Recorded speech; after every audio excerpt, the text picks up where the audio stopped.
Golmaal again में मेरी bike यही यूज हुई थी। अच्छा, आपकी बाइक है सर? मेरी उसमें? बाइक। क्या बात है। अजय थलापति जी का वहाँ से डायरेक्टर का कॉल आया था मेरे पास जी। कि यार आपकी बाइक और आप मुझे चाहिए। मैंने कहा नहीं यार, बनना तो पुलिस वाला ही, अलग ही रुतबा होता है। बिल्कुल। दोनों को कैसे बैलेंस करते हो, पुलिस की नौकरी और अभिनय?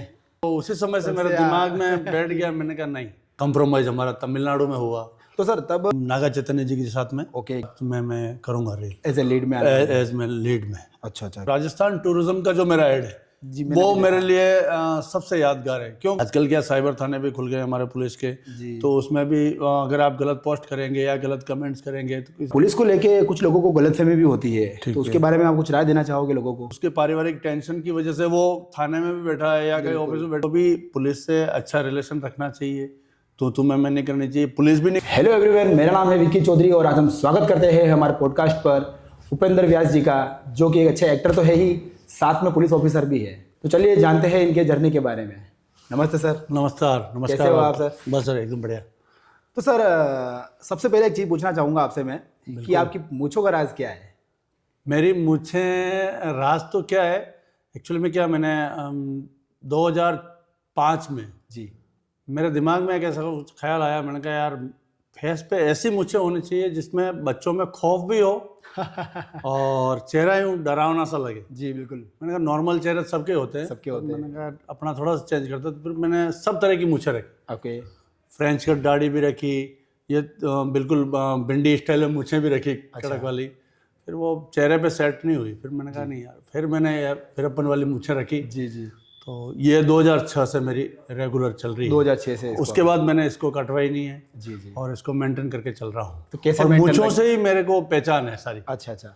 तो सर मेंटेन कैसे रखते हो इनको? जैसे मेंटेन आप देखो, डेली में इसमें ऑयलिंग करना, जैसे कंघी वगैरह जो भी है वो मेरा रहता ही है जी। क्योंकि अगर डेली कंघी करेंगे तो सही रहेगा। जी जी सर। और ऑयल वगैरह मैं कोकोनट ऑयल यूज़ करता हूँ बिल्कुल, उससे बाल वगैरह ना अच्छे स्मूथ रहते हैं उससे सर, इस वजह से। जी। तो सर आपको पुलिस अधिकारी बनने की प्रेरणा कहाँ से मिली? पुलिस अधिकारी का देखो ऐसा है कि मैं जब छोटा था, स्कूल में पढ़ता था, तब मेरे भाई साहब पुलिस में लग गए थे जी। तो फिर मैंने भी सोचा, मैंने कहा नहीं यार, बनना तो पुलिस वाला ही, पुलिस वाला बन के अपन कुछ अच्छा कर सकते हैं। और एक मार्केट में या फील्ड में जहाँ पर भी जाएं तो एक पुलिस का अलग ही रुतबा होता है। बिल्कुल सर।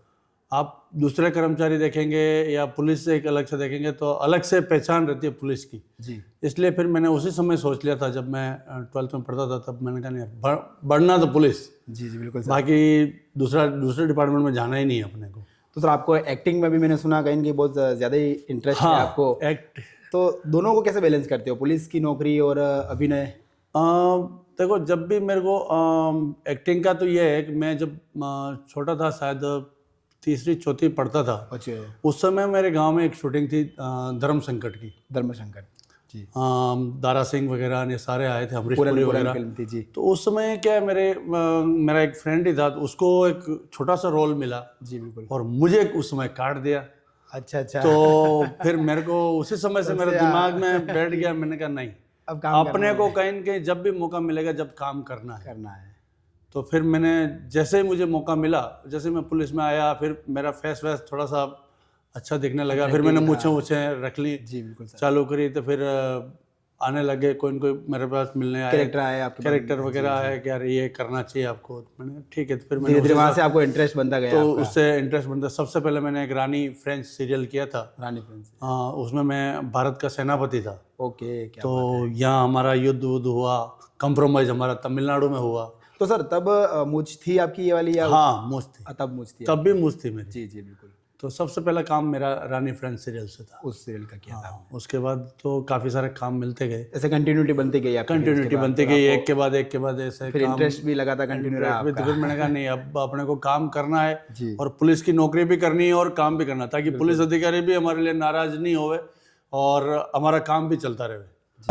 तो सर भविष्य में आप किसी फिल्म में लीड रोल करना चाहोगे या ऐसे इंटरेस्ट है आपको? देखो, अगर हमें मौका मिल जाएगा तो ज़रूर करेंगे, लीड रोल भी करेंगे।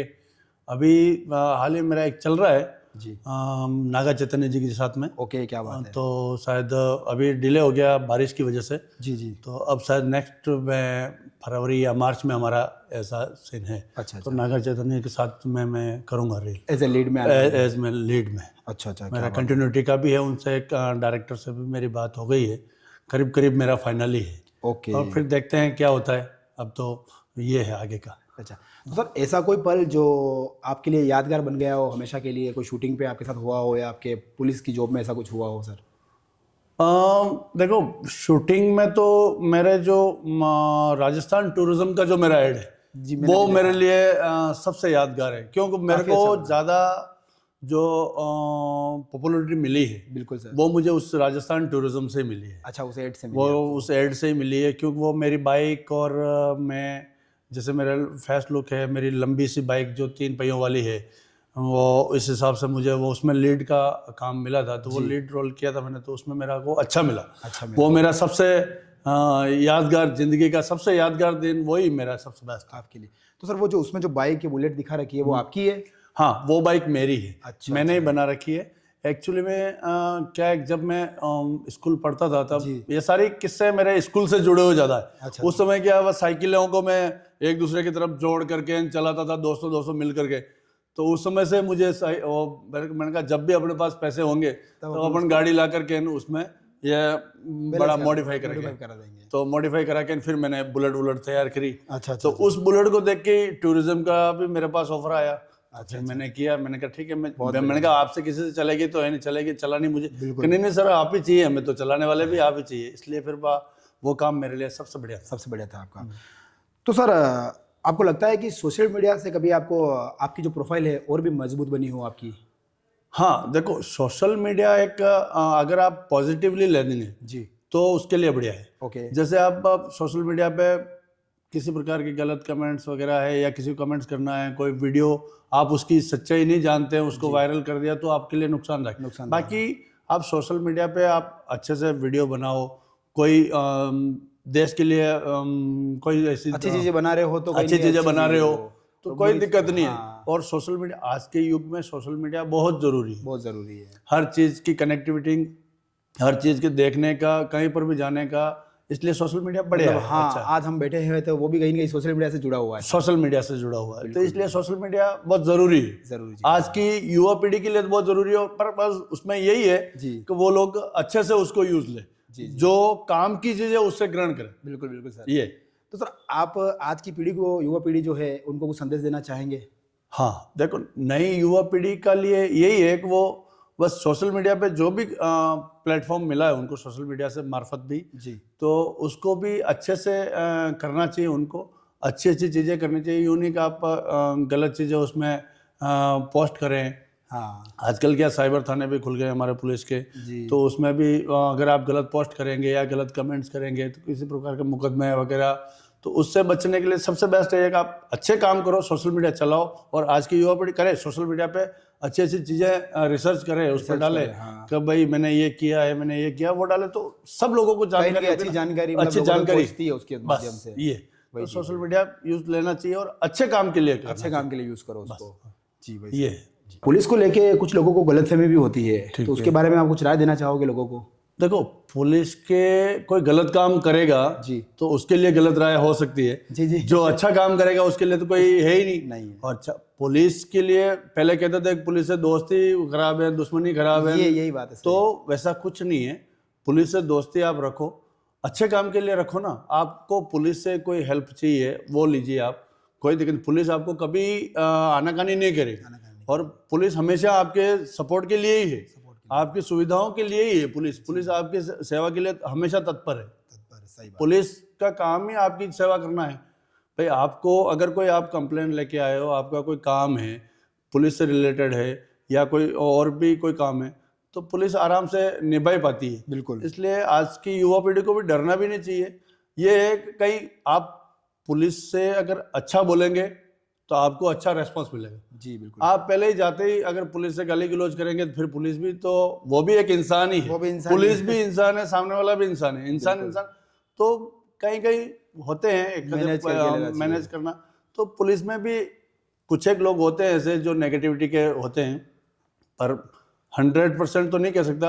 99% तो वो सही है ना। सही है, बिल्कुल सही। तो भाई 1% का ही गलत हो सकता है, छोटा मोटा होता है, हाँ सब में छोटा होता मोटा है, होता है, ठीक है। वो हो सकता है वो उसके पारिवारिक टेंशन की वजह से वो थाने में भी बैठा है या कहीं ऑफिस में बैठा है, कोई परिवादी ऐसा आ गया, सबकी अपनी अपनी लाइफ होती तो है, अपनी कहने का अपनी मतलब। लाइफ है।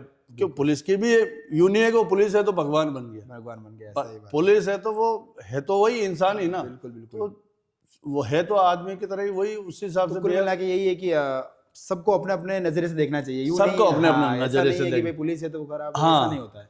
तो आदमी को भी उससे कि यार सर आप टेंशन से फ्री हैं तो कोई दिक्कत नहीं, मैं आपसे कुछ पूछ सकता हूँ क्या, या कोई जानकारी ले सकता हूँ क्या। बिल्कुल बिल्कुल। कोई देखो आदमी का चेहरा देख के अपने आप ही पता लग जाता है कि ये आदमी टेंशन में है या कैसे है। कैसे है, नॉर्मल है। तो आज आम जन को भी पुलिस से अच्छा रिलेशन रखना चाहिए, तो तुम्हें नहीं करनी चाहिए, पुलिस भी नहीं करेगी। आप अगर सही अच्छे हो। से आप अगर अच्छे हो, आप अगर अच्छे से पेश आए तो पुलिस भी आपको अच्छे से बोलेगी। अच्छे से बोलेगी, सही बात। आप अगर तो तुम्हें में करोगे तो पुलिस भी वो करेगी। कैसे ही करेगी, बिल्कुल। तो एक इंसानी जिंदगी है, तो देखो तो वो चलता रहता है, ऐसा कुछ नहीं। बाकी पुलिस के लिए अच्छा है और पुलिस भी अच्छी है। जी जी जी। तो सर एक सर मैंने सुना कि आपने लास्ट मूवी की थी अभी विजय थलापति जी के साथ, एज ए लीड में आप आ रहे हो बिल्कुल उसमें। बिल्कुल जी, तो सर उसके प्रति आप थोड़ा बताइए कि कैसे क्या रहा आपका। हाँ जी, देखो ऐसा है, वो विजय थालापति जी का वहाँ से डायरेक्टर का कॉल आया था मेरे पास कि यार आपकी बाइक और आप मुझे चाहिए। क्या बात तो उन्होंने क्या मेरा राजस्थान टूरिज्म का एड भी उन्होंने मुझे देखा था मेरा, और उसके बाद मेरा गोलमाल अगेन में मेरी बाइक यही यूज हुई थी, अच्छा, आपकी बाइक है सर उसमें? मेरी बाइक। क्या बात है। अगेन में। Again और उसके बाद एक ब्रह्मोत्सव महेश बाबू की मूवी है जी। ब्रह्मोत्सव, उसमें भी महेश बाबू ने चलाई थी मेरी इस बाइक को। ओके। और उन्होंने फिर वो सारे देखे मेरे कॉन्सेप्ट, तो उन्होंने वापस मुझे कॉल किया कि यार आपकी बाइक और आप मुझे चाहिए। तो मैंने कहा ठीक है अवेलेबल हो जाएंगे। तो जैसे तैसे मैंने मेरे अधिकारियों से रिक्वेस्ट की और उन्होंने मुझे छुट्टी दी, तो फिर मैं चेन्नई गया इसके लिए। अरे वाह। और चेन्नई में भी शूट किया, और बाकी का शॉट मेरा जो था वो जैसलमेर जी। सब में शूट होना था। ओके। तो वो मैंने किया विजय थालापति जी साथ में भी। वो भी मेरे लिए बहुत बड़ा अपॉर्चुनिटी है, बहुत बड़ी बिल्कुल सर, हमारे लिए तो विजय थालापति बहुत बड़े एक्टर हैं, यूँ भी नहीं कि आप छोटे मोटे कह सकते नहीं कह हैं सकते उनको। आज उनके फैन फॉलोअर काफ़ी सारे हैं, अच्छे हैं, पॉलिटिशियन में भी है, पॉलिटिशियन में भी हैं, तो एक अच्छे हैं, बड़े हीरो हैं, तो उनके साथ मुझे काम करने का मौका मिला है, तो मैं अच्छे से किया मैंने। अच्छा अच्छा। तो सर अभी आप किसके साथ काम करते हैं यहाँ पर? देखो मैं यहाँ एक अनिल वनवाला करके जी। शूटिंग स्टार नाम से उसने कंपनी बना रखी है हमारी। Okay okay. तो मैं आजकल दोनों ही काम करता हूँ, रोल मिल जाता है तो रोल भी कर लेता हूँ, और शूटिंग का सारा काम, जैसे ए से लगा कर जेड तक जितना भी काम होता है हम वो भी लोकेशन करवाना, परमिशंस करवाना, वो सारे काम देखते हैं। तो शूटिंग स्टार के नाम से हमारी एक कंपनी है। अच्छा तो उसमें मेरा दोस्त है, तो उसने कहा यार आप हमारे साथ काम करो, तो साथ में जुड़े हुए, साथ में जुड़े हुए हैं, काम साथ तो हम दोनों साथ मिलकर काम करते हैं। जी जी बिल्कुल। और मैं चाह रहा हूँ कि बहुत जल्द अपने यहाँ पर भी फिल्म इंडस्ट्री की घोषणा हो जाए। पहले भी बीच में चला था, गोकुंदा की तरफ कुछ जमीन है उसमें, फिल्म लाइन, हाँ फिल्म लाइन का, फिल्म इंडस्ट्री का, तो चल रहा है। देखो धीरे धीरे कोशिश पूरी है, उदयपुर वाले वही चाह रहे हैं कि भाई हाँ फिल्म इंडस्ट्री खुल जाए, काफ़ी लोगों को रोजगार मिलेगा। बिल्कुल सर। जो भी एक्टिंग में अपना जो आजमाइश करना चाहते हैं वो एक्टिंग कर सके, उनको भी फील्ड मिल सके, आराम से स्टेज मिल सके, तो काम खुलना चाहिए। आपको क्या लगता है कि उदयपुर में फिल्म लाइन जो अब फिल्म इंडस्ट्रीज बन रही है, फिल्म सिटी बनी है, कोई बोल रहा है डबोक में बन रही है, कोई किसी का कहना है गोकुंदा की तरफ बन रही है, तो अभी बन रही है या बन चुकी है, कैसे आपको कुछ आइडिया है? देखो अभी जमीन का अलॉटमेंट तो हुआ था बीच में जी। गोकुंदा की तरफ, जी गोकुंदा की तरफ पहाड़ियों और वो विलेज स्टाइल में पूरे ही वो सेटअप उसी हिसाब से है, तो उधर चला था बीच में। तो उस बाद में डबोक की तरफ तो मैंने कभी सुना नहीं, पर उधर जरूर चल रहा है, अभी बना नहीं है। अब देखो सरकार है, सरकार के हिसाब से बजट भी देना पड़ता है, सारा मैनेज करना पड़ता है, उस हिसाब से ज़मीन भी एक्वायर करनी पड़ेगी, तो काफ़ी सारा प्रोसेस लंबा रहता है।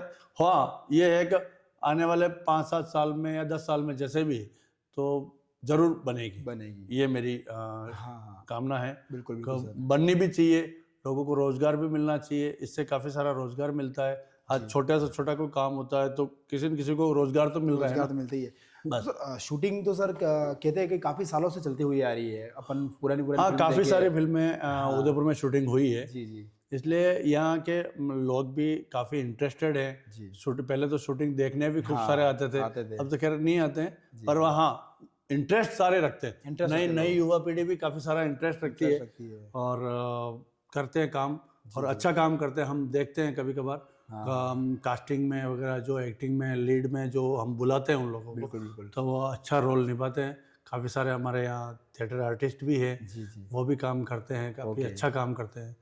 ये तो उदयपुर के बारे में आप क्या सोचते हो? जैसे कि अभी जो शूटिंग चलती है मुंबई से, चेन्नई से, बाहर से भी लोग जो शूटिंग वगैरह चलती है यहाँ पर, तो कैसे हैं यहाँ के जो कास्टिंग डायरेक्टर्स होते हैं और कोऑर्डिनेटर जो होते हैं? आपने उन लोगों के साथ काम किया है तो आप थोड़ा एक्सपीरियंस से बताएंगे। तो देखो, ऐसा है कि जो कास्टिंग डायरेक्टर यहाँ पे हैं उदयपुर में, वो मार्जिन ज़्यादा रखते हैं। बाकी अगर जैसे कोई कैंडिडेट काम मांगने आया है तो आप उसको आपका मार्जिन रख लो, जितना भी है 10% 20% जो भी है रख लो, बाकी का पैसा कैंडिडेट को मिलना चाहिए, मेरा तो ये मानना है। जैसे हम देखते हैं सर, मुंबई में होता है कि 30% या 25% रखते हैं वो। मुंबई में जैसे चलता है वैसे अगर यहाँ पर भी चले ना, तो काफी सारे लोगों, बहुत सारे लोग क्या होता है कि कास्टिंग के नाम से आते हैं बेचारे, मैं कास्टिंग कर रहा हूँ, कास्टिंग करता हूँ, उनको लोगों को कैंडिडेट को पैसा ही नहीं मिलता। पैसा ही नहीं, मैंने काफी सारे बार देखा है। जी। तो वो नहीं होना चाहिए। आपका मार्जिन रखो, हम नहीं चाह रहे कि आपका मार्जिन नहीं रखो, क्योंकि आप काम ला रहे हो, आप भी कर रहे हो, तो आप भी कर रहे हो, तो इनको भी दो। रीजनेबल रेट जो होती है ना, सबको मिले, पैसा सबको मिले, ताकि आगे से आगे प्रोत्साहन मिलता है। वो अगली बार भी आएगा, 2 को और लाएगा, तो कहीं न कहीं किसी न किसी को रोजगार तो मिल रहा है ना। बिल्कुल, अगर वो उसके 2 टाइम की रोटी का पैसा भी बन रहा है, करने आ रहा है तो उसको भी मिले, कहने का मतलब उसको भी मिले। तो मार्जिन थोड़ा सा कम रख के अपना काम, भाई आपका तो चल ही रहा है, तो उनका भी, कैंडिडेट का भी मार्जिन, उनका भी हक का मिले, उनको भी हक का काम, जो काम किया उस हिसाब से उनको पैसा मिलना चाहिए बस। तो मेरा तो जब भी काम रहता है, मैं तो जब भी उनको बुलाता हूँ, मैं उनको पूरा का पूरा जैसे आया, भाई मेरा ये मार्जिन है, ये मैं रखूंगा, बाकी का ये आपका पैसा। हाँ, कि बोल दिया कि भाई इतना मार्जिन हम रख रहे हैं, तो क्लियर है वो चीज, बस क्लियर, ताकि उनके भी शंका नहीं, और अगली बार जब भी बुलाएंगे तो वो तुरंत आ जाए। अगली बार वो देखे, अरे यार ये पैसा खा जाता है, नहीं आवे तो कम देते वो। तो ये कास्टिंग डायरेक्टर को काफी सोचना चाहिए, यहाँ जो कास्टिंग का काम करते हैं, लाइन प्रोड्यूसर जो भी हैं, वो भी, उनको भी सोचना चाहिए कि यार नहीं, इतना मार्जिन नहीं रखना। बिल्कुल। आटे में नमक चलता है, नमक में आटा नहीं चलता है। बहुत सारी बार क्या होता है, नमक में आटा डालने की कोशिश करते हैं, वो नहीं चलता है, तो वो नहीं चलता है ये।